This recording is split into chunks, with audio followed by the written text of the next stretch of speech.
Hi friends, welcome to our channel. ನಾನು ಇವತ್ತಿನ ತರಗತಿಯಲ್ಲಿ ನಮ್ಮ ಕರ್ನಾಟಕ TET 2024ಕ್ಕೆ ಸಂಬಂಧಪಟ್ಟಂತೆ ಏನು ಇತಿಹಾಸ ಕ್ಲಾಸ್ಗಳನ್ನು ಮಾಡ್ತಾ ಬರ್ತಾ ಇದ್ದೀನೋ ಅದೇ ರೀತಿ ಭೂಗೋಳ ಕ್ಲಾಸ್ ಕೂಡ ನಾನು ಪ್ರಾರಂಭಿಸ್ತಾ ಇದ್ದೀನಿ.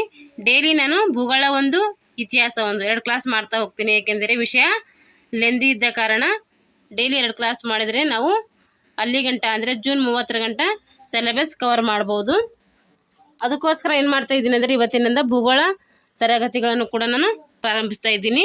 ಯಾರೆಲ್ಲ ಇನ್ನೂ ನಮ್ಮ ಚಾನಲ್ ಸಬ್ಸ್ಕ್ರೈಬ್ ಮಾಡ್ಕೊಂಡಿಲ್ವೋ ದಯವಿಟ್ಟು ಸಬ್ಸ್ಕ್ರೈಬ್ ಮಾಡಿಕೊಂಡು ವಿಡಿಯೋಗಳನ್ನು ವೀಕ್ಷಿಸಿ ಅಂತ ಹೇಳ್ತಾ ಇವತ್ತಿನ ತರಗತಿಯನ್ನು ಪ್ರಾರಂಭಿಸೋಣ.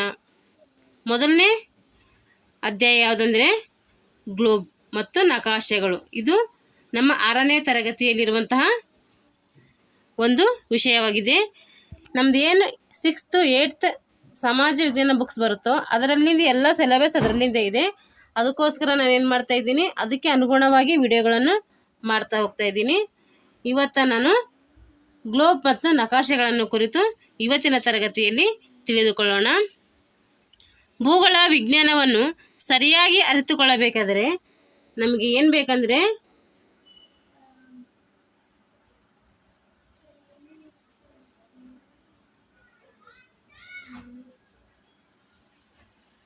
ಭೂಗೋಳ ವಿಜ್ಞಾನವನ್ನು ಸರಿಯಾಗಿ ಅರಿತುಕೊಳ್ಳಬೇಕಾದರೆ ನಮಗೇನು ಬೇಕು, ಮಾದರಿ ಗೋಳ ಅಥವಾ ಗ್ಲೋಬ್ ಏನಾಗಿದೆ ಅತಿ ಅವಶ್ಯಕವಾಗಿದೆ. ಗ್ಲೋಬ್ನ ಜೊತೆಗೆ ಮತ್ತು ನಕಾಶೆನೂ ಕೂಡ ಏನಾಗಿದೆ ನಮಗೆ ಅತಿ ಅವಶ್ಯಕವಾಗಿ ಬೇಕಾದಂಥ ಒಂದು ಸಾಮಗ್ರಿ. ಗ್ಲೋಬ್ ಮತ್ತು ಗೋಳ ಎರಡು ನಮಗೆ ಏನಾಗಿದ್ದಾವೆ, ಕಲಿಕಾ ಸಾಧನಗಳಾಗಿ ಮಾರ್ಪಟ್ಟಿವೆ. ಭೂಮಿಯ ಮಾದರಿಯಾದ ಗ್ಲೋಬ್ನ ಅರ್ಥ ಮತ್ತು ಉಪಾಯಗಳನ್ನು ನಾವು ಇವತ್ತಿನ ತರಗತಿಯಲ್ಲಿ ತಿಳಿದುಕೊಳ್ಳೋಣ. ನಕಾಶೆಯ ಅರ್ಥ ಆಗಿರ್ಬೋದು, ಅದರ ವಿಧಗಳಾಗಿರ್ಬೋದು, ಅವುಗಳ ಉಪಯೋಗಗಳಾಗಿರ್ಬೋದು, ನಕಾಶೆಗಳನ್ನು ಓದಲು ಮತ್ತು ರಚಿಸಲು ಏನೇನು ಪ್ರಮುಖವಾಗಿ ಬೇಕಾದಂಥ ಚಿಹ್ನೆಗಳಿದ್ದಾವೋ ಆ ಎಲ್ಲ ಅಂಶಗಳೇನು ಮಾಡೋಣ ನಾವು ಇವತ್ತಿನ ತರಗತಿಯಲ್ಲಿ ಪ್ರಾರಂಭಿಸೋಣ. ಇವಾಗ ಮಾದರಿ ಗೋಳ ಗ್ಲೋಬ್ ಬಗ್ಗೆ ತಿಳಿದುಕೊಳ್ಳೋಣ. ಅಂದರೆ ಗ್ಲೋಬ್ನ ಅರ್ಥ ನೋಡ್ರಿ. ವಿಜ್ಞಾನ ತರಗತಿಯಲ್ಲಿ ನೀವು ಭೂಮಿಯ ಆಕಾರ ಮತ್ತು ಗಾತ್ರಗಳನ್ನು ಕುರಿತು ಅಧ್ಯಯನ ಮಾಡಿದ್ದೀರಿ. ಏನು ವಿಜ್ಞಾನ ತರಗತಿ ಅಂದರೆ ಇದು ವಿಜ್ಞಾನ ತರಗತಿಯಲ್ಲಿನೂ ನಮಗೆ ಕೊಟ್ಟಿದ್ದಾರಂತೆ. 6ನೇ ತರಗತಿ ಏನು ವಿಜ್ಞಾನ ಬರುತ್ತಲ್ಲ ಅದರಲ್ಲೂ ಕೂಡ ಈ ಭೂಮಿಯ ಬಗ್ಗೆ ಕೊಟ್ಟಿದ್ದಾರಂತೆ. ಅದಕ್ಕೆ ನೀವಲ್ಲಿ ತಿಳ್ಕೊಂಡಿದ್ದೀರ ಅಂತ ಹೇಳ್ತಾ ಇದ್ದಾರೆ.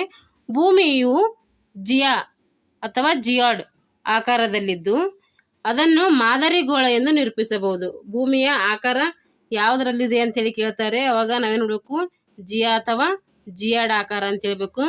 ಅದನ್ನು ಮಾದರಿ ಗೋಳಗಳಿಂದ ನಾವೇನು ನೋಡ್ಬೋದು, ನಿರೂಪಿಸಬಹುದು. ಇದು ಗೋಳ ಅಂತೇಳಿ ಕರೀತಾರೆ. ಗೋಲ ಅಲ್ಲ, ಗೋಳ.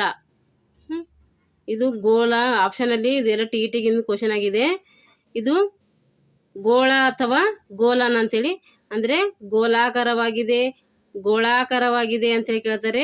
ಆವಾಗ ನಾವು ಗೋಳಾಕಾರ ಅಂಥೇಳಿ ನೆನ್ಪಿಟ್ಕೋಬೇಕು. ಮತ್ತು ಗೋಲಾಕಾರ ಅಲ್ಲ, ಗೋಲ ಅಲ್ಲ, ಗೋಳಾಕಾರ ಅಂಥೇಳಿ ನೆನ್ಪಿಟ್ಕೋಬೇಕು. ಭೂಮಿಯ ಆಕಾರ ಕೇಳಿದರೆ ಜಿಯಾ ಅಥವಾ ಗೋಳಾಕಾರ ಅಂತೇಳಿ ಹೇಳಬೇಕು. ಕೃತಕ ಉಪಗ್ರಹಗಳಿಂದ ಪಡೆದ ಛಾಯಾಚಿತ್ರ ಭೂಮಿಯ ನೈಜ ಚಿತ್ರಣ ಮತ್ತು ಆಕಾರವನ್ನು ತೋರಿಸುತ್ತದೆ. ಆದರೆ ನಾವು ಭೂಮಿಯ ಒಂದು ಭಾಗವನ್ನು ಮಾತ್ರ ನೋಡ್ಲಿಕ್ಕೆ ಸಾಧ್ಯ ಇದೆ, ಅದರ ಇನ್ನೊಂದು ಭಾಗ ನೋಡುವುದಕ್ಕೆ ನಮಗೆ ಸಾಧ್ಯ ಇಲ್ಲ. ಭೂಮಿಯ ಪ್ರತಿರೂಪವಾದ ಮಾದರಿ ಗೋಳವನ್ನು ತಿರುಗಿಸಿ ನಾವು ಭೂಮಿಯ ಪೂರ್ಣ ನೋಟವನ್ನು, ಸಂಪೂರ್ಣವಾದ ಚಿತ್ರಣವನ್ನು ನಾವು ತಿಳ್ಕೋಬಹುದು.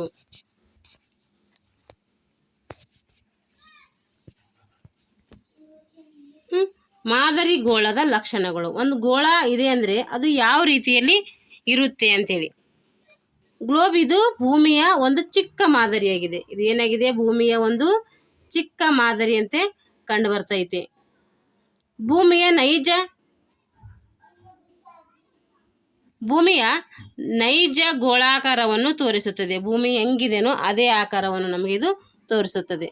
ಮತ್ತು ಅದು ನಕಾಶೆಯಂತೆ ಸಪಾಟದಲ್ಲ. ಏನು ನಕಾಶೆ ಇದೆಯಲ್ಲ ಅದರಂತೆ ಸಪಾಟ ಸಮತಟ್ಟವಾದಂತಹ ಇದು ಗೋಳ ಅಲ್ಲ. ಜೊತೆಗೆ ಹಲವು ಲಕ್ಷಣಗಳಿಗೆ ಸಂಬಂಧಿಸಿದ ಮಾಹಿತಿಯನ್ನು ಈ ಗೋಳ ನಮ್ಗೆ ಏನಾಗ್ತೈತೆ, ನೀಡ್ತೈತೆ. ಇದೊಂದು ಸರಳವಾದ ಕಲಿಕಾ ಉಪಕರಣ. ಗ್ಲೋಬ್ ಯಾವ ರೀತಿಯ ಉಪಕರಣ ಅಂತ ಕೇಳಿದ್ರೆ ಅದೊಂದು ಕಲಿಕಾ ಸರಳ ಉಪಕರಣ ಅಂತೇಳಿ ನಾವು ನೆನ್ಪಿಟ್ಕೋಬೇಕು. ಇದು ಮಾದರಿಯನ್ನು ಮೇಜಿನ ಮೇಲೆ ಇಟ್ಟು ತಿರುಗಿಸಿ ಭೂಮಿಯ ವಿವಿಧ ಭೌಗೋಳಿಕ ಪರಿಕಲ್ಪನೆಗಳನ್ನು ನಾವು ತಿಳಿದುಕೊಳ್ಳಬಹುದು. ಇದೆಲ್ಲ ನಮ್ಮ ಸಮಾಜ ವಿಜ್ಞಾನ ತರಗತಿಯಲ್ಲಿ ಗ್ಲೋಬನ್ನು ಬಳಸಿ ಹೇಳ್ತಾರೆ. ಯಾರೇನೋ ನೋಡ್ಕೊಂಡಿಲ್ಬೋದು, ನೋಡ್ಕೊಳ್ಬೇಕು. ಉಪಯೋಗಗಳು.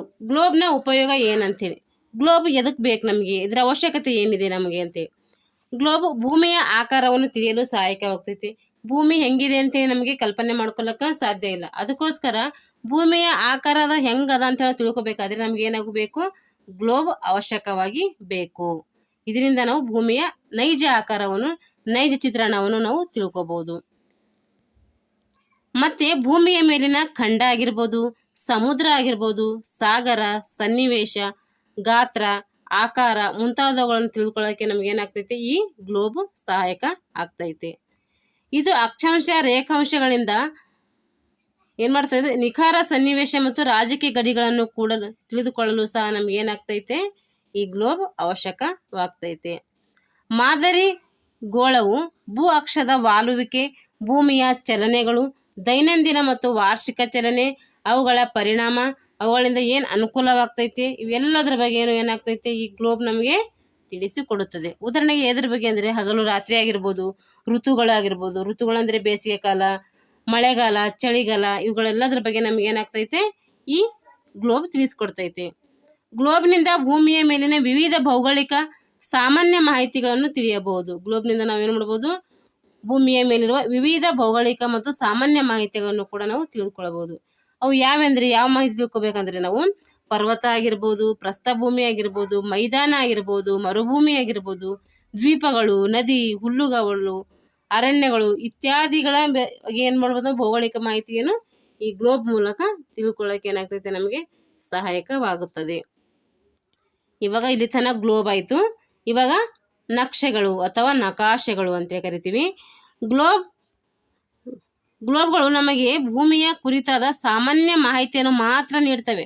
ಗ್ಲೋಬ್ ಏನು ಮಾಡುತ್ತಂತೆ, ನಮಗೆ ಸಾಮಾನ್ಯವಾದ ಮಾಹಿತಿಯನ್ನು ನೀಡ್ತೈತೆ. ಆದರೆ ನಕ್ಷೆ ಏನು ಮಾಡ್ತಾವಂದರೆ ಒಂದು ಸ್ಥಳ, ರಾಜ್ಯ, ದೇಶ ಮತ್ತು ಇತರ ಭೌಗೋಳಿಕ ಲಕ್ಷಣಗಳ ವಿವರವಾದ ಮಾಹಿತಿಯನ್ನು ಪಡಿಬೇಕಾದ್ರೆ ನಮ್ಗೆ ಏನು ಬೇಕೋ ಅದಕ್ಕೆ ನಕಾಶೆ ಬೇಕೇ ಬೇಕು.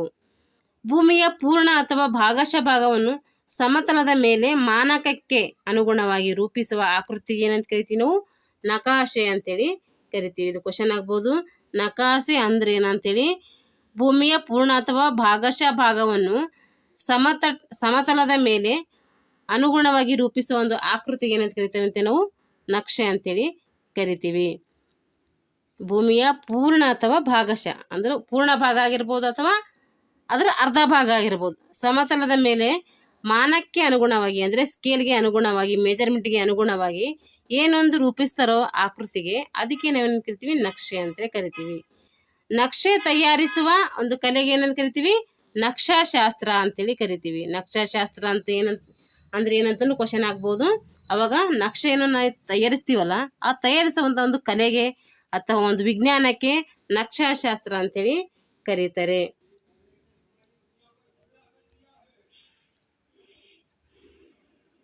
ವಿವಿಧ ಪ್ರಕಾರದ ನಕ್ಷೆಗಳನ್ನು ಸೇರಿಸಿ ತಯಾರಿಸಿದ ಒಂದು ಪುಸ್ತಕಕ್ಕೆ ಏನಂತ ಕರಿತೀವಿ, ಅಟ್ಲಾಸ್ ಅಂತೇಳಿ ಕರಿತೀವಿ. ಅಟ್ಲಾಸ್ ಅಂದರೆ ಏನಂತೇಳಿ ಕೇಳ್ತಾರೆ. ಅಟ್ಲಾಸ್ ಅಥವಾ ನಕಾಶೆ ಪುಸ್ತಕ ಅಂದರೆ ಏನಂತಂದರೆ ವಿವಿಧ ಪ್ರಕಾರದ ನಕ್ಷೆಗಳು ಏನಿರ್ತಾವಲ್ಲ ಅವೆಲ್ಲ ಒಟ್ಟಿಗೆ ಸೇರಿಸಿ ತಯಾರಿಸಿದಂಥ ಒಂದು ಪುಸ್ತಕಕ್ಕೆ ಏನಂತ ಕರಿತೀವಿ, ಅಟ್ಲಾಸ್ ಅಥವಾ ನಕಾಶೆ ಪುಸ್ತಕ ಅಂತೇಳಿ ಕರಿತೀವಿ. ನಕಾಶೆಗಳ ವಿಧಗಳು. ನಕಾಶೆಗಳ ವಿಧಗಳು ಯಾವ್ಯಾವ ನೋಡ್ರಿ. ನಕಾಶೆಗಳನ್ನು ಅವುಗಳ ಮಾನಕ ಮತ್ತು ಉದ್ದೇಶಗಳ ಆಧಾರದ ಮೇಲೆ ಏನು ಮಾಡಿದ್ದಾರೆ, ಅನೇಕ ವಿಧಗಳಾಗಿ ವಿಂಗಡಣೆ ಮಾಡಿದ್ದಾರೆ. ಅದರಲ್ಲಿ ಮೊದಲನೇದು ಮಾನಕ ಆಧಾರಿತ ನಕಾಶೆ.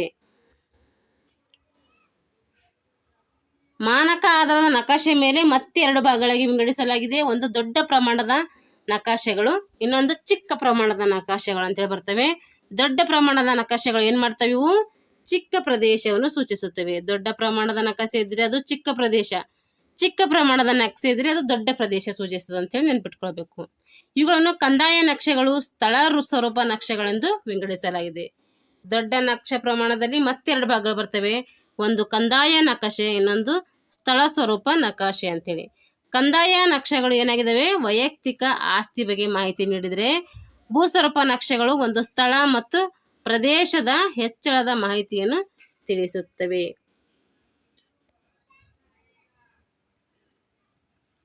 ಇವಾಗ ಚಿಕ್ಕ ಪ್ರಮಾಣದ ನಕಾಶೆಗಳು ಇವು ಹೆಂಗಿದೆ, ಇವು ಏನು ಕೆಲಸ ಮಾಡ್ತವೆ ಅಂತ ನೋಡಿ. ಇವು ವಿಶಾಲವಾದ ಪ್ರದೇಶವನ್ನು ಸೂಚಿಸುತ್ತವೆ. ಹೇಳೋದಲ್ಲ ಅವಾಗೆ, ಅವು ಚಿಕ್ಕ ಪ್ರಮಾಣ ನಕಾಶೆ ಸೂಚಿಸಿ ಇವು ವಿಶಾಲವಾದಂಥ ಒಂದು ಪ್ರದೇಶವನ್ನು ಸೂಚಿಸುತ್ತವೆ. ಪ್ರಪಂಚ, ಖಂಡಗಳು, ದೇಶ ಇತ್ಯಾದಿಗಳ ಬಗ್ಗೆ ನಾವೇನು ಮಾಡ್ಬೋದು, ಇಲ್ಲಿ ತಿಳ್ಕೊಬಹುದು. ಅವುಗಳಲ್ಲಿ ಭೂಪಟ ಮತ್ತು ಅಟ್ಲಾಸ್ಗಳಿಂದ ಎರಡು ವಿಧಗಳಿವೆ. ಚಿಕ್ಕ ಪ್ರಮಾಣದ ನಕಾಶೆಯಲ್ಲಿ ಮತ್ತೆ ಎರಡು ಡಿವೈಡ್ ಆಗಿ ಮಾಡಿದರೆ ಅವು ಭೂಪಟ ಮತ್ತು ಏನು ಅಟ್ಲಾಸ್ ಪುಸ್ತಕಗಳಂತೇಳಿ ಎರಡು ವಿಧಗಳಾಗಿ ಮಾಡಿದ್ದಾರೆ. ಭೂಪಟಗಳು ಅಟ್ಲಾಸ್ಗಳಿಗಿಂತ ದೊಡ್ಡವು. ಭೂಪಟಗಳು ಅಟ್ಲಾಸ್ಗಳಿಗಿಂತ ಏನು ದೊಡ್ಡವ ಚಿಕ್ಕವ ಅಂತ ಪ್ರಶ್ನೆ ಆಗ್ತೈತೆ. ಅವಾಗ ಭೂಪಟಗಳೇನು ಅಟ್ಲಾಸ್ಗಳಿಗಿಂತ ದೊಡ್ಡವು ಅಂತೇಳಿ ನೆನ್ಪಿಟ್ಕೋಬೇಕು. ಅವುಗಳನ್ನು ತರಗತಿಯಲ್ಲಿ ಬೋಧನಾ ಸಾಧನವಾಗಿ ಉಪಯೋಗಿಸಲಾಗುವುದಿಲ್ಲ. ಭೂಪಟಗಳು ಏನು ಮಾಡ್ಬೋದು ನಾವು, ಅವು ತರಗತಿಯ ಒಂದು ಸಾಧನವಾಗಿ ನಮಗೆ ಉಪಯೋಗಿಸ್ಲಿಕ್ಕೆ ದೊಡ್ಡವಾಗ್ತವೆ, ಅದಕ್ಕೆ ಸರಳವಾಗಿ ಉಪಯೋಗಿಸ್ಲಿಕ್ಕೆ ಆಗೋದಿಲ್ಲ. ಅವು ರಾಜಕೀಯ ವಿಭಾಗಗಳು, ಮೇಲ್ಮೈ ಲಕ್ಷಣಗಳು ಮುಂತಾದ ಸಾಮಾನ್ಯ ಮತ್ತು ಪ್ರಮುಖ ಲಕ್ಷಣಗಳನ್ನು ಇವು ತೋರಿಸಿ ಕೊಡುತ್ತವೆ. ಅಟ್ಲಾಸ್ ನಕ್ಷೆಗಳು ಚಿಕ್ಕದಾಗಿದ್ದರೆ ಅವು ನಮಗೆ ನಿಖರವಾದ ಮಾಹಿತಿಯನ್ನು ನೀಡ್ತವೆ. ಇವಾಗ ಉದ್ದೇಶ ಆಧಾರಿತ ನಕ್ಷೆಗಳು, ಮಾನಕ ಆಧಾರಿತ ನಕ್ಷೆಗಳು, ಉದ್ದೇಶ ಆಧಾರಿತ ನಕ್ಷೆಗಳು ಅಂತೇಳಿ ಮುಖ್ಯವಾಗಿ ಎರಡು ಭಾಗಗಳು ಬಂದವು, ಅದರಲ್ಲಿ ಡಿವೈಡ್ ಆದವು. ಮತ್ತೆ ಇವಾಗ ಉದ್ದೇಶ ಆಧಾರಿತ ನಕ್ಷೆಗಳಲ್ಲಿ ಮತ್ತೆ ಡಿವೈಡ್ ಆಗಿದ್ದಾವೆ. ಅವು ಯಾವ್ಯಾವ ಅಂದರೆ ಸ್ವಾಭಾವಿಕ ನಕ್ಷೆಗಳು ಮತ್ತು ರಾಜಕೀಯ ನಕ್ಷೆಗಳು. ನೋಡಿ, ಸ್ವಾಭಾವಿಕ ನಕ್ಷೆಗಳಂದರೆ ಇವು ನೈಸರ್ಗಿಕವಾದಂಥ ವಿಷಯಗಳಿಗೆ ಸಂಬಂಧಿಸಿದ್ದು. ಭೂ ಮೇಲ್ಮೈ ಲಕ್ಷಣಗಳಾದಂಥ ಪರ್ವತ, ಪ್ರಸ್ಥಭೂಮಿ, ಬಯಲು ಪ್ರದೇಶ, ನದಿ ಇತ್ಯಾದಿಗಳನ್ನು ತೋರಿಸುತ್ತವೆ. ಅಂದರೆ ಎಲ್ಲ ಸ್ವಾಭಾವಿಕ ನಿಸರ್ಗದತ್ತವಾಗಿ ನಿರ್ಮಾಣವಾದಂಥ ಪ್ರದೇಶಗಳ ಬಗ್ಗೆ ತಿಳಿಸ್ಕೊಡ್ತೈತಿ. ಪರ್ವತ ಆಗಿರ್ಬೋದು, ಪ್ರಸ್ಥಭೂಮಿ ಆಗಿರ್ಬೋದು, ಬಯಲು ಪ್ರದೇಶ ಆಗಿರ್ಬೋದು, ಇವೆಲ್ಲದರ ಬಗ್ಗೆ ಏನು ಮಾಡ್ತೈತಿ ಈ ನಕಾಶೆ ತೋರಿಸಿಕೊಡುತ್ತದೆ. ರಾಜಕೀಯ ನಕಾಶೆ ಇದು ರಾಜ್ಯ, ದೇಶ, ಖಂಡ, ಸ್ಥಾನ, ವಿಸ್ತೀರ್ಣ ಇತ್ಯಾದಿಗಳ ಬಗ್ಗೆ ಏನು ಮಾಡ್ತೈತಿ ಈ ನಕ್ಷೆ, ರಾಜಕೀಯ ನಕ್ಷೆ ತೋರಿಸಿ ಕೊಡುತ್ತದೆ.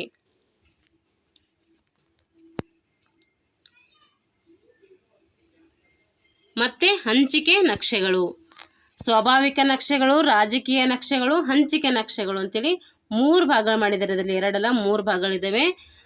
ಇವಾಗ ಮೂರನೇದು ಹಂಚಿಕೆ ನಕ್ಷೆಗಳು. ಈ ನಕ್ಷೆಗಳು ಭೂಬಳಕೆ, ವಾಯುಗೋಳದ ಉಷ್ಣಾಂಶ, ಮಳೆ, ಜನಸಂಖ್ಯೆ, ಮಣ್ಣು, ಸ್ವಾಭಾವಿಕ ಸಸ್ಯವರ್ಗ, ಬೆಳೆಗಳು, ಖನಿಜ, ಕೈಗಾರಿಕೆ, ರೈಲು ಮಾರ್ಗ, ರಸ್ತೆ, ಜಲಮಾರ್ಗ ಇತ್ಯಾದಿ ಹಂಚಿಕೆಗಳ ಬಗ್ಗೆ ಏನು ಮಾಡ್ತೈತಿ ಇದು ತಿಳಿಸಿ ನಮಗೆ ಕೊಡುತ್ತದೆ. ಇವೆಲ್ಲ ಏನಂದರೆ ನಕ್ಷೆಯ ಪ್ರಕಾರಗಳು. ಮುಖ್ಯವಾಗಿ ನಕ್ಷೆ ವಿಧಗಳವು ಮುಖ್ಯವಾಗಿ ಮಾನಕ ಆಧಾರಿತ ನಕ್ಷೆಗಳು, ಎರಡನೇದು ಉದ್ದೇಶ ಆಧಾರಿತ ನಕ್ಷೆಗಳು. ಮಾನಕ ಆಧಾರಿತ ನಕ್ಷೆಗಳದಾಗ ಎಷ್ಟು ಭಾಗಗಳಿದ್ದಾವೆ, ಎರಡು ಭಾಗಗಳಿದ್ದಾವೆ. ಅವು ದೊಡ್ಡ ಪ್ರಮಾಣದ ನಕ್ಷೆಗಳು, ಚಿಕ್ಕ ಪ್ರಮಾಣದ ನಕ್ಷೆಗಳು.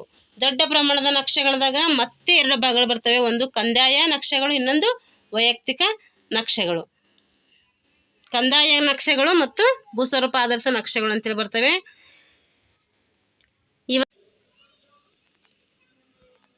ಈಗ ಚಿಕ್ಕ ಪ್ರಮಾಣದ ನಕ್ಷೆಯಲ್ಲಿ ಮತ್ತೆ ಎರಡು ಭಾಗಗಳು ಬರ್ತವೆ. ಅವು ಯಾವಂತಂದರೆ ಅಟ್ಲಾಸ್ ಮತ್ತು ಭೂಪಟ ಅಂತೇಳಿ.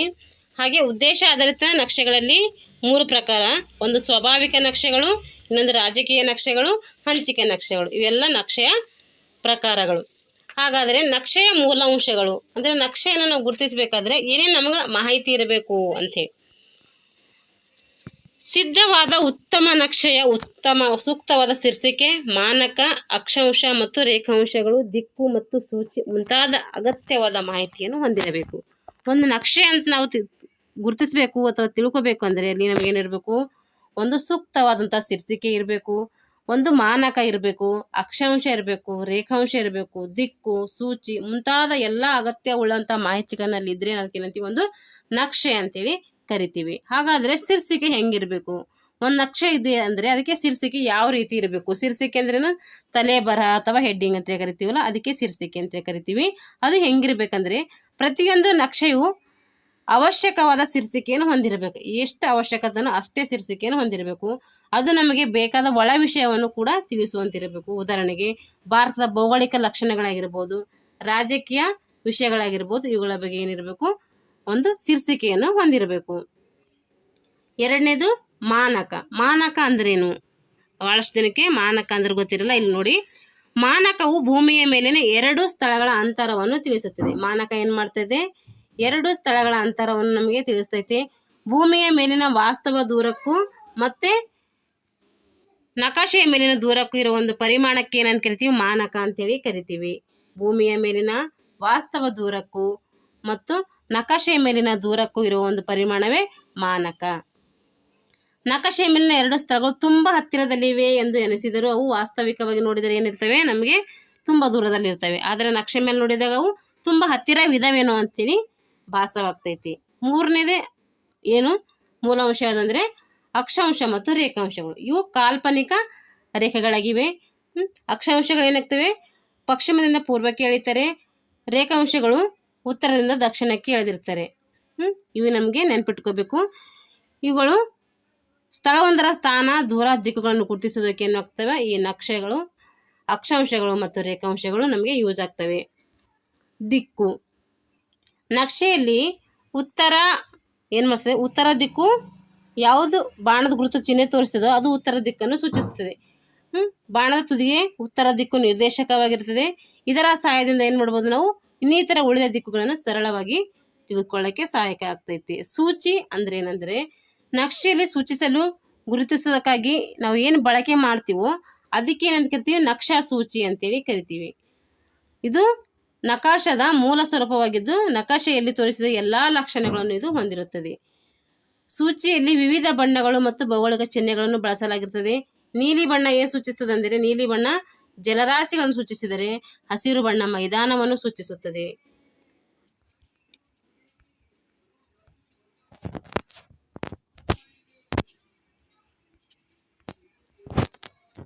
ಇವಾಗ ಇದೇ ನಕ್ಷೆ ಸೂಚಿ. ಇದು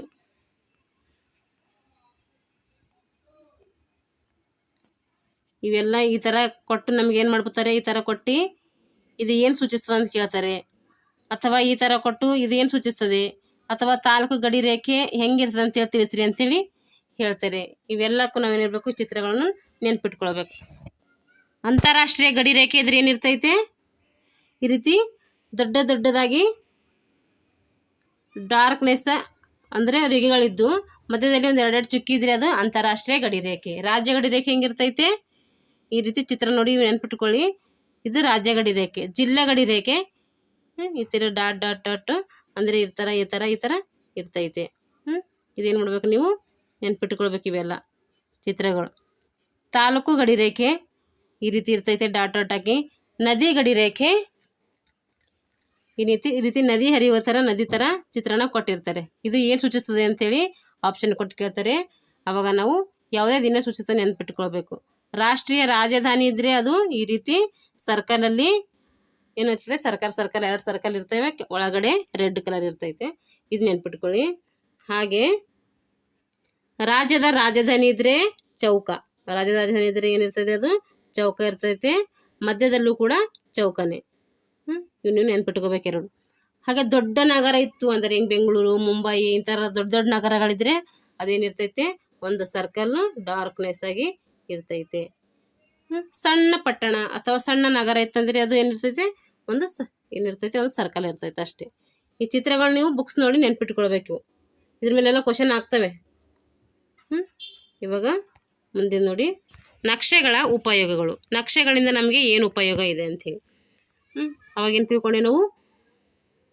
ಗ್ಲೋಬ್ ಅದ್ರ ಬಗ್ಗೆ ಉಪಯೋಗಗಳು ತಿಳ್ಕೊಂಡಿದ್ದೇವೆ. ಇವಾಗ ನಕ್ಷೆಯ ಉಪಯೋಗಗಳೇನು? ನಕ್ಷೆಗಳು ನಮಗೆ ಹಲವು ರೀತಿಯ ಮಾಹಿತಿಯನ್ನು ನೀಡಲು ನೆರವಾಗ್ತವೆ. ನಕ್ಷೆಗಳು ನಮಗೆ ನಗರ, ಜಿಲ್ಲೆ, ರಾಜ್ಯ, ದೇಶ, ಖಂಡ ಮುಂತಾದ ಸ್ಥಳ ನಿರ್ದೇಶನ ತಿಳಿಯಲು ಏನಾಗ್ತೈತೆ? ಇವು ನಮಗೆ ಯೂಸ್ ಆಗ್ತವೆ. ಏನು? ಜಿಲ್ಲೆ ಆಗಿರ್ಬೋದು, ನಗರ ಆಗಿರ್ಬೋದು, ರಾಜ್ಯ ಆಗಿರ್ಬೋದು, ಖಂಡ ಆಗಿರ್ಬೋದು, ಮುಂತಾದ ಪ್ರದೇಶಗಳ ಬಗ್ಗೆ ತಿಳ್ಕೊಳ್ಳೋಕೆ ಏನಾಗ್ತೈತೆ? ನಮಗೆ ನಕ್ಷೆ ನೆರವಾಗ್ತೈತೆ. ಭೌತಿಕ ಲಕ್ಷಣಗಳಾದ ಪರ್ವತ ಆಗಿರ್ಬೋದು, ಪ್ರಸ್ಥಭೂಮಿ ಆಗಿರ್ಬೋದು, ಮರುಭೂಮಿ ಆಗಿರ್ಬೋದು, ತೀರ ಪ್ರದೇಶ, ದ್ವೀಪ ಮುಂತಾದವುಗಳು ತಿಳಿಯಲಿಕ್ಕೆ ನಮ್ಗೆ ಏನಾಗ್ತೈತೆ ಈ ನಕ್ಷೆಗಳು ಸಹಾಯಕವಾಗುತ್ತವೆ.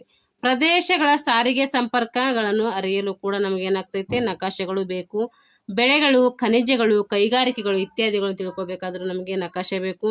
ಯುದ್ಧ, ರಕ್ಷಣೆ ಸಂದರ್ಭದಲ್ಲಿ ಸೈನಿಕರಿಗೆ ಉಪಯೋಗವಾಗಲು ಕೂಡ ನಕ್ಷೆ ಬೇಕು. ಪ್ರವಾಸಿಗರಿಗೂ ಮಾರ್ಗದರ್ಶನ ನೀಡುವುದಕ್ಕೂ ನಕ್ಷೆ ಬೇಕು. ನಕಾಶೆಗಳು ಒಂದು ಪ್ರಮುಖ ಬೋಧನಾ ಮತ್ತು ಕಲಿಕಾ ಸಾಧನಗಳು ಇರುವುದು ಅತಿ ಸುಲಭ. ಒಯ್ಯಬೇಕಿದ್ರಿಂದ ನಮಗೆ ತುಂಬ ಯೂಸ್ ಆಗ್ತೈತಂತೆ. ಅದಕ್ಕೆ ನಾವೇನು ನೋಡಬೇಕು, ಎಲ್ಲಿಗಾರ ಹೋಗ್ತಾ ಇದ್ರೆ ಇವು ಬಳಸ್ಕೊಂಡು ಹೋಗಬೇಕು. ಇವಾಗ ಭೌಗೋಳಿಕ ಸಂಕೇತಗಳು. ಈ ಎಲ್ಲ ಸಂಕೇತಗಳಿಂದ ನಮ್ಗೆ ಏನು ನಮ್ಗೆ ಗೊತ್ತಾಗುತ್ತೆ ಅಂಥೇಳಿ. ಒಂದು ಸಂಕೇತ ಒಂದು ವಸ್ತುವಿನ ಕಲ್ಪನೆಯ ಚಿಹ್ನೆ ಆಗ್ತೈತೆ. ಅವುಗಳನ್ನು ಬಳಸಿಕೊಂಡು ಪ್ರಪಂಚದ ವಿವಿಧ ರೀತಿಯ ಮಾಹಿತಿಗಳನ್ನು ನಾವು ತಿಳಿದುಕೊಳ್ಳಕ್ಕೆ ಏನಾಗ್ತೈತೆ ಸಹಾಯಕವಾಗ್ತೈತೆ. ಆ ಬಣ್ಣಗಳು ಈ ಕೆಳಗಿನಂತೆ ಕೊಟ್ಟಿದ್ದಾರೆ. ಆ ಬಣ್ಣಗಳು ನೋಡ್ಕೊಳ್ಳಿ. ನೀಲಿ ಬಣ್ಣ ಏನು ಸೂಚಿಸ್ತದೆ ಅಂದರೆ, ನೀಲಿ ಬಣ್ಣ ಜಲಭಾಗಗಳನ್ನು ಸೂಚಿಸುತ್ತದೆ. ಜಲಭಾಗ ಅಂದರೆ ಮಹಾಸಾಗರ, ಸಮುದ್ರ, ಸರೋವರ ಇತ್ಯಾದಿಗಳ ಬಗ್ಗೆ ತಿಳಿಸ್ಕೊಳ್ತದೆ. ಒಟ್ಟು ನೀಲಿ ಅಂದರೆ ನೀರಂತ ನೆನ್ಪಿಟ್ಕೋಬೇಕು. ಹಸಿರು ಅಂದರೆ ಎಲ್ಲ ಹಸಿರು ಹಸಿರು ಹಸಿರು ಎಲ್ಲ ಕಾಣ್ತದಕ್ಕೆಲ್ಲ ಏನಂತೀವಿ ಮೈದಾನ ಅಥವಾ ತಗ್ಗು ಪ್ರದೇಶನ ಸೂಚಿಸ್ತದೆ. ಹಸಿರು ಅಂದ್ರೇ ಮೈದಾನ ಅಂದರೆ ಎಲ್ಲ ಕಡೆ ಹಸಿರು ಹಸಿರಾಗಿ ಕಾಣಿಸ್ತೈತೆ ನಮಗೆ. ಹಾಗೆ ಹಳದಿ ಎತ್ತರವಾದ ಭೂಭಾಗಗಳು ಅಥವಾ ಮೈದಾನಗಳಿಗಿಂತ ಎತ್ತರವಾದ ಭಾಗಗಳನ್ನು ಜಲಭಾಗಗಳು ತೋರಿಸುತ್ತದೆ. ಏನು ಎತ್ತರವಾದ ಭೂಭಾಗಗಳಾಗಿರ್ಬೋದು ಅಥವಾ ಮೈದಾನಕ್ಕಿಂತ ಏನು ಎತ್ತರವಿರುತ್ತೆ ಪ್ರದೇಶದ ಅದಕ್ಕೇನಂತೀವಿ ನಾವು. ಇವಾಗ ಕಂದು ಬಣ್ಣ ಬೆಟ್ಟಗಳು ಮತ್ತು ಪರ್ವತಗಳಿಗಿಂತ ಕಡಿಮೆ ಭೂಭಾಗಗಳನ್ನು ಅಂದರೆ ಎತ್ತರದ ಭಾಗಗಳನ್ನು ಸೂಚಿಸುತ್ತದೆ. ಬೆಟ್ಟಗಳು ಮತ್ತು ಪರ್ವತಗಳಿಗಿಂತ ಕಡಿಮೆ ಅಂತ ಬಂದರೆ ಅದು ಕಂದು ಬಣ್ಣ. ಎತ್ತರದ ಭೂಭಾಗಗಳು ಅಥವಾ ಮೈದಾನಗಳಿಗಿಂತ ಎತ್ತರ ಭಾಗ ಅಂತ ಬಂದರೆ ಅದು ಹಳದಿ ಬಣ್ಣ. ಮೈದಾನ ಅಂತ ಓನ್ಲಿ ಬಂದರೆ ಅದು ಹಸಿರು. ಜಲಭಾಗ ಅಂತ ಬಂದರೆ ಅದು ನೀಲಿ. ಕಡು ಕಂದು ಬಣ್ಣ ಅಂತ ಬಂದರೆ ಅತಿ ಎತ್ತರವಾದಂಥ ಪರ್ವತಗಳು. ಪರ್ವತ ಅಂತ ಬಂದರೆ ಕಡು ಕಂದು ಬಣ್ಣ. ಬೆಟ್ಟ ಮತ್ತು ಪರ್ವತಗಳಿಗಿಂತ ಕಡಿಮೆ ಅಂತ ಬಂದರೆ ಅದು ಕಂದು ಬಣ್ಣ. ನೀವು ನೆನ್ಪಿಟ್ಕೋಬೇಕು ಡಿಫ್ರೆನ್ಸ್ ಮಾಡ್ಕೊಂಡು. ಇಲ್ಲೆಲ್ಲ ಚಿತ್ರಗಳಲ್ಲಿ ಕೊಟ್ಟಿದ್ದಾರೆ. ನೀಲಿ ಕಲರು ಜಲಭಾಗ, ಹಸಿರು ಮೈದಾನ ಮತ್ತು ತಗ್ಗು ಪ್ರದೇಶ, ಯೆಲ್ಲೋ ಕಲರು ಮೈದಾನಗಳಿಗಿಂತ ಎತ್ತರವಾದ ಭೂಭಾಗ, ಕಂದು ಬಣ್ಣ ಎತ್ತರದ ಪರ್ವತಗಳಿಗಿಂತ ಕಡಿಮೆ ಎತ್ತರದ ಭಾಗ. ಅತಿ ಎತ್ತರದ ಪರ್ವತ ಬಂದರೆ ಅಲ್ಲಿ ಕಡು ಕಂದು ಬಣ್ಣ. ವೈಟ್ ಇದ್ದರೆ ಅದು ಹಿಮದಿಂದ ಆವೃತವಾದಂಥ ಒಂದು ಪ್ರದೇಶ ಅಂತೇಳಿ ನಾವು ನೆನ್ಪಿಟ್ಕೊಳ್ಬೇಕು.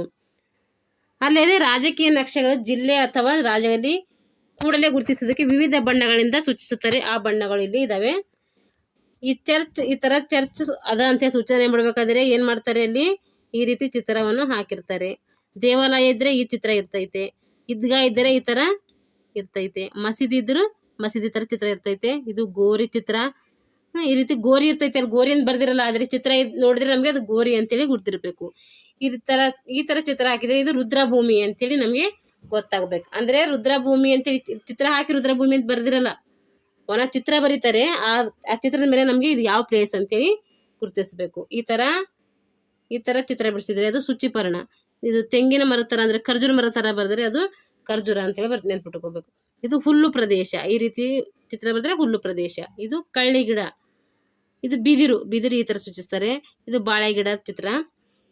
ಬಾವಿ ಇತ್ತಂದರೆ ಒಳ ಕಟ್ಟಡ ಉಳ್ಳ ಬಾವಿ ಇದ್ದರೆ ಅದು ಈ ರೀತಿ ಚಿತ್ರ ಹಾಕಿರ್ತಾರೆ. ಈ ರೀತಿ ಚಿತ್ರ ಇದ್ದರೆ ಅದು ಒಳ ಕಟ್ಟಡ ಉಳ್ಳಂಥ ಬಾವಿ. ಒಂದು ವೇಳೆ ಒಳ ಕಟ್ಟಡ ಕಟ್ಟಿಂದಿಲ್ಲ, ಬಾವಿ ಕಟ್ಟಿಂದಿಲ್ಲ ಅಂದರೆ ಈ ರೀತಿ ಒಂದು ಸರ್ಕಲ್ ಹಾಕಿರ್ತಾರೆ ಅಷ್ಟೇ. ಈ ರೀತಿ ಪ್ಲಸ್ ಹಾಕಿದರೆ ಚಿಲುಮೆ ಚಿತ್ರ. ನಾವು ಜಾಸ್ತಿ ಪ್ಲಸ್ ಇದ್ದರೆ ಅದು ವೈದ್ಯರು ಅಂತೇಳಿ ತಿಳ್ಕೊಳ್ತೀವಿ. ಅದೇ ರೀತಿ ಈ ಥರ ಪ್ಲಸ್ ಬಂದರೆ ಅದೇನು ಚಿಲುಮೆ ಅಂತೇಳಿ. ಇಲ್ಲಿ ನದಿ ಈ ರೀತಿ ಹರಿಯುವುದರಿಂದ ಇದು ನದಿ ಚಿತ್ರ. ಇದು ಸರ್ವಕಾಲಿಕ ಕೆರೆ, ಅಂದರೆ ಯಾವಾಗಲೂ ಹರಿತಾ ಇರುವಂಥ ಒಂದು ಕೆರೆ. ಇದು ಈ ರೀತಿ ಇದ್ದರೆ ಈ ಕೆರೆ ಹರಿತಾ ಇರ್ತದೆ ಯಾವಾಗೂ ಅಂತೇಳಿ ತಿಳ್ಕೊಬೇಕು. ಅಂದರೆ ಋತುಕಾಲಿಕ ಕೆರೆ ಅಂದರೆ ಆ ಮಳೆ ಬಂದಾಗ ಮಾತ್ರ ಹರಿತಾ ಇರ್ತೈತೆ. ಈ ರೀತಿ ಚಿತ್ರ ಇದ್ದರೆ ಇದು ಋತುಕಾಲಿಕ ಕೆರೆ. ಒಂದು ವೇಳೆ ಅಲ್ಲಿ ಸುಧಾರಿತ ರಸ್ತೆ ಅಂದರೆ ರಸ್ತೆ ಚೆನ್ನಾಗಿದೆ ಅಂದರೆ ಈ ರೀತಿ ಹಾಕಿರ್ತಾರೆ. ಈ ರೀತಿ 2 ಲೈನ್ಗಳು ಡಾರ್ಕ್ ಆಗಿ ಹಾಕಿರ್ತಾರೆ. ಈ ರೀತಿ ಡಾಟ್ ಅಂದರೆ ಬಿಟ್ಟಿ ಹಾಕಿದರೆ ಅದು ಕಚ್ಚಾ ರಸ್ತೆ ಅಂತ ಅರ್ಥ. ಗಡಿ ರಸ್ತೆ ಏನಿರ್ತೈತೆ, ಒಂದು ಲೈನ್ ಹೇಳಿದ್ರೆ ಅದು ಗಡಿ ರಸ್ತೆ.